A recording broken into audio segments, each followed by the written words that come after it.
अस्सलाम वालेकुम students, welcome to science academy. आज का हमारा टॉपिक है वैलेंसी।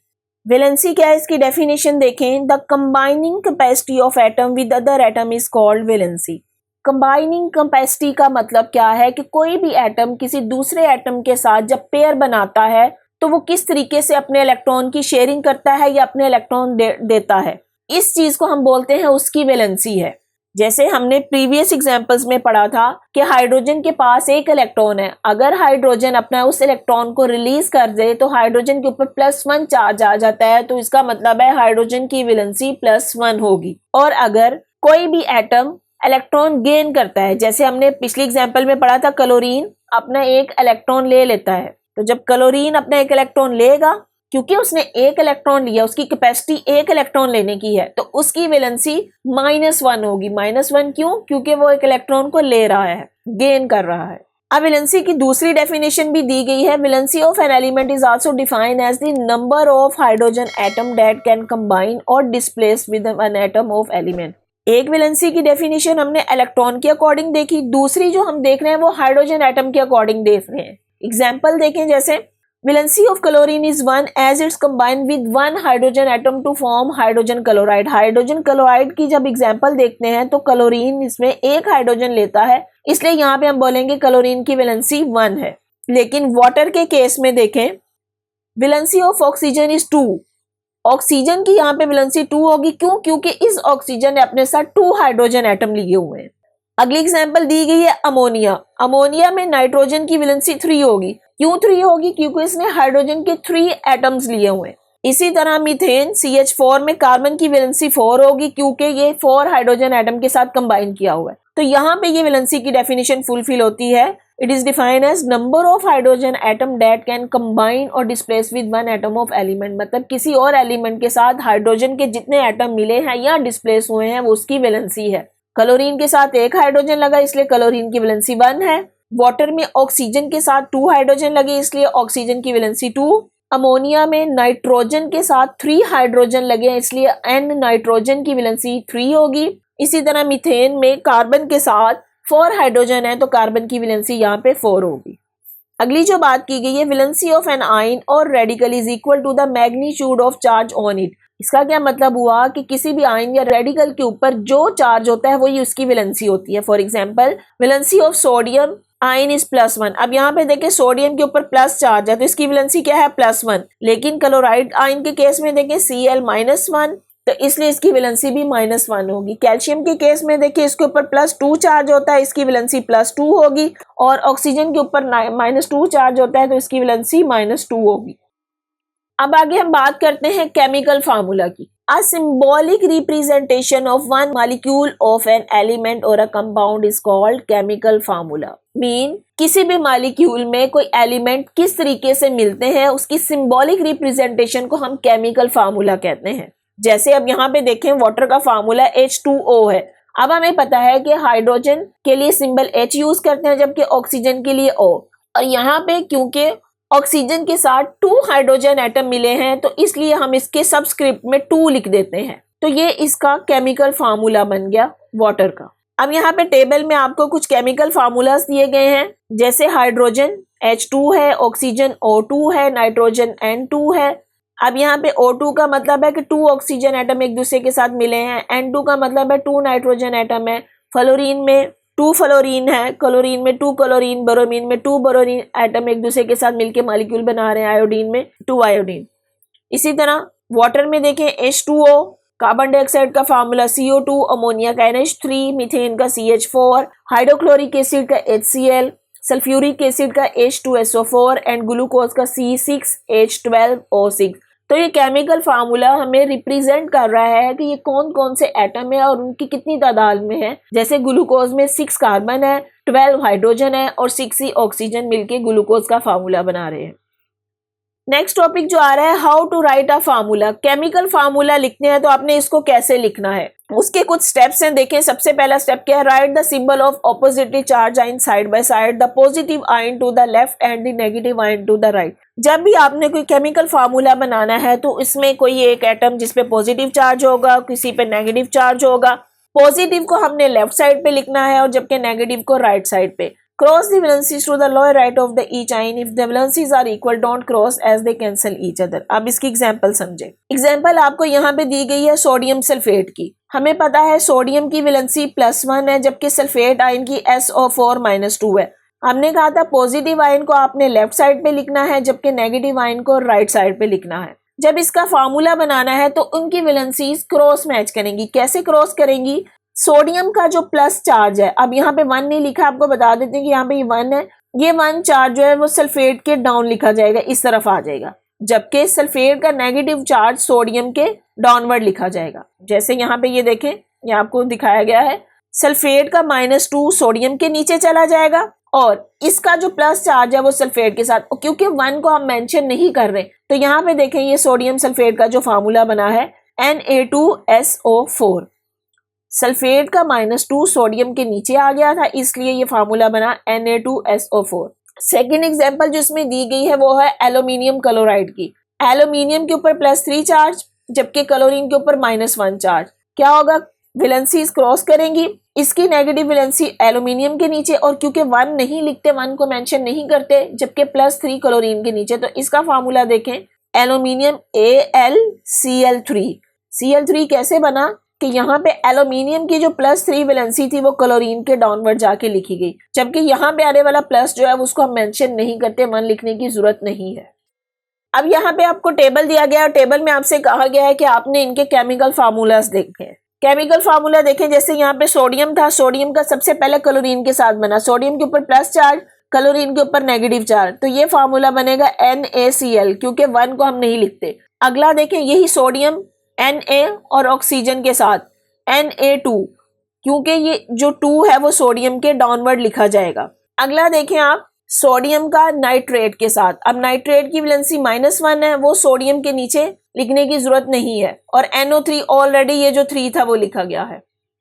नेक्स्ट है सल्फेट SO4 -2, इसका सोडियम के साथ देखना है, तो E-2 सोडियम के डाउनवर्ड लिखा गया।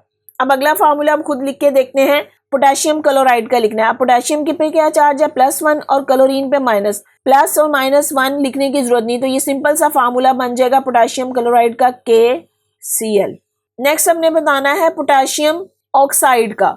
अब ऑक्साइड का ऑक्सीजन के ऊपर -2 है, तो ये -2 पोटेशियम के डाउनवर्ड आके लिखा जाएगा। नेक्स्ट है जी नाइट्रेट आयन NO3 -1, और इसका हमने लिखना है पोटेशियम के साथ, तो ये सिंपल लिखा जाएगा KNO3, potassium nitrate KNO3। Next potassium sulphate का लिखना है, तो ये फार्मूला बन जाएगा K2SO4। नेक्स्ट हमारे पास आ रहा है अमोनियम आयन। अमोनियम आयन में इसके ऊपर प्लस चार्ज है +1, जबकि ये हाइड्रोजन के साथ ये 4 है, ये ऐसे ही लिखा जाएगा, इसको आपने डिस्प्लेस नहीं करना है, ये इसको नहीं छेड़ना है। तो अमोनियम क्लोराइड के लिए सिंपल हो जाएगा NH4 ऐसे ही लिखेंगे और साथ में क्लोराइड आयन आ जाएगा। नेक्स्ट अमोनियम ऑक्साइड बनेगा।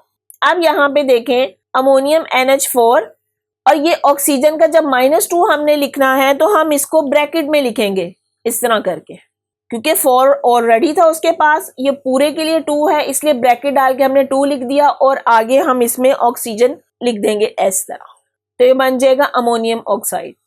नेक्स्ट आपने बनाना है अमोनियम नाइट्रेट, तो सिंपल आ जाएगा, क्योंकि अमोनियम के ऊपर +1 चार्ज है और इसके ऊपर -1 है, तो सिंपल आ जाएगा NH4NO3।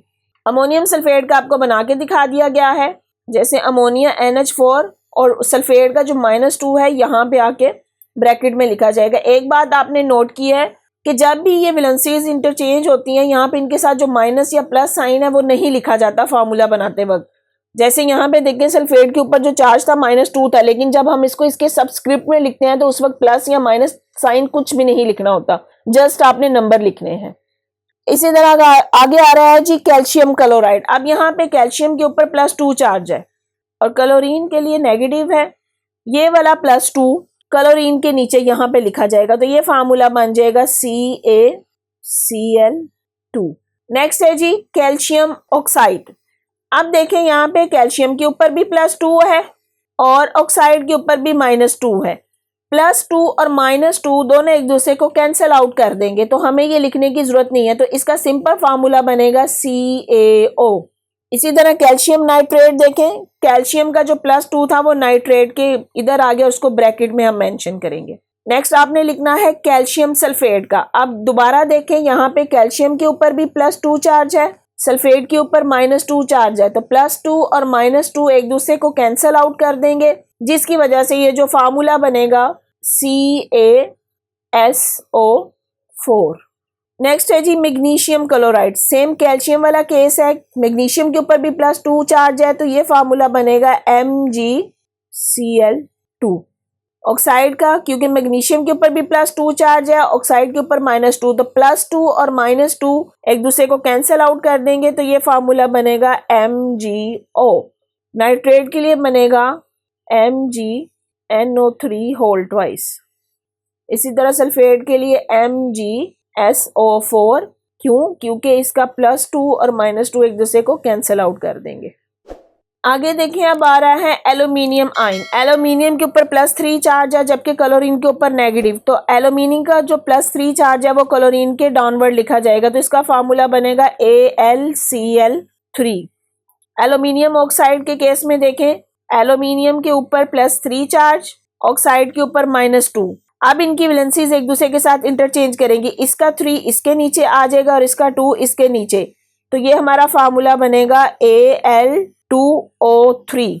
नेक्स्ट आता है नाइट्रेट के लिए, तो ये AlNO3 और यहाँ पे होल करके यहाँ पे थ्राइस आ जाएगा। नेक्स्ट बनेगा एल्यूमिनियम सल्फेट के साथ, सल्फेट का जो 2 है वो एल्यूमिनियम के साथ लिखा जाएगा, जबकि SO4 होल थ्राइस। तो इस तरीके से देखें आपने फार्मूलास बना लिए हैं। नेक्स्ट आता है आपने कैटाइन और एनाइंस को देखना। यहाँ पे कैटाइन सोडियम और ब्रोमाइड, तो सिंपल क्या फार्मूला बनेगा NaBr। अगर सोडियम सल्फाइड का देखें तो Na2S, क्योंकि सल्फाइड का जो -2 है वो सोडियम के साथ लिखा जाएगा। कार्बोनेट के लिए Na2CO3, बाइकार्बोनेट के लिए NaHCO3। यहाँ पे ये करेक्शन कर ले, ये 3 इसके सबस्क्रिप्ट में है, ये सबस्क्रिप्ट में लिखा गया है। कार्बोनेट का फार्मूला HCO3-1 होता है, ये आपको गलत दिया गया है, तो इसलिए ये फार्मूला बनेगा NaHCO3। नेक्स्ट है जी मैग्नीशियम ब्रोमाइड बनेगा। अब मैग्नीशियम का 2 ब्रोमीन के नीचे लिखा जाएगा, तो ये बन जाएगा MgBr2।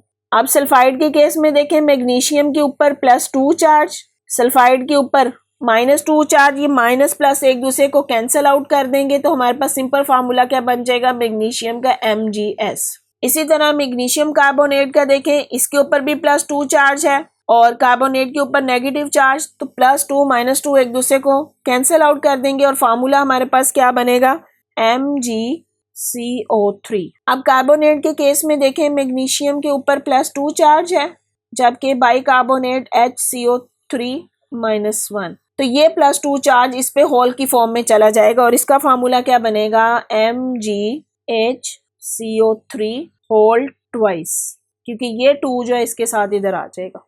अब बिस्मिथ कार्बोनेट के लिए देखें, बिस्मिथ के ऊपर +3 चार्ज है, कार्बोनेट के लिए CO3-2 है, तो इनकी वैलेंसीज एक दूसरे के साथ इंटरचेंज करेंगे, ये 3 इस तरफ और ये 2 इस तरफ, तो ये फार्मूला जो हमारे पास बनेगा देखें Bi के साथ ये वाला 2 आ जाएगा, जबकि कार्बोनेट के पास 3 तो पहले ही थे और वो वाला 3 थ्राइस की फॉर्म में, होल्स की फॉर्म में आ जाएगा। आगे आ जाते बेरियम, बेरियम के ऊपर 2 चार्ज है, तो ये बन जाएगा Ba, ब्रोमीन के साथ ये 2 नीचे डाउन पर चला जाएगा, बेरियम सल्फाइड का BaS। बेरियम कार्बोनेट के लिए BaCO3, बेरियम कार्बोनेट के लिए BaHCO3 और होल ट्वाइस। जी स्टूडेंट्स, उम्मीद है कि आपको ये फार्मूला की समझ आ गई होगी कि किस तरह से किसी भी एटम की या किसी एलिमेंट की वैलेंसीज एक दूसरे के साथ इंटरचेंज होके केमिकल फार्मूला बनता है। आप इसकी बार बार प्रैक्टिस करेंगे तो ये आपको समझ आ जाएगा कैसे इसको करना है। टेबल मैंने आपको एक दफ़ा फिल कर दिया है, लेकिन आप खुद से भी इसकी अपनी कॉपी में ज़ुबानी प्रैक्टिस करेंगे तो आपको समझ आएगी। जी स्टूडेंट्स, अगर आपको मेरा लेक्चर समझ आया है तो अपने फ्रेंड्स के साथ शेयर करें, मेरी वीडियो को लाइक करें और चैनल को सब्सक्राइब करें, बेल आइकन को क्लिक कर दें ताकि आने वाली हर वीडियो सबसे पहले आपको मिल जाए। और अगर आपने कोई क्वेश्चन करना है तो कमेंट बॉक्स में मुझे कमेंट कर सकते हैं। Thank you.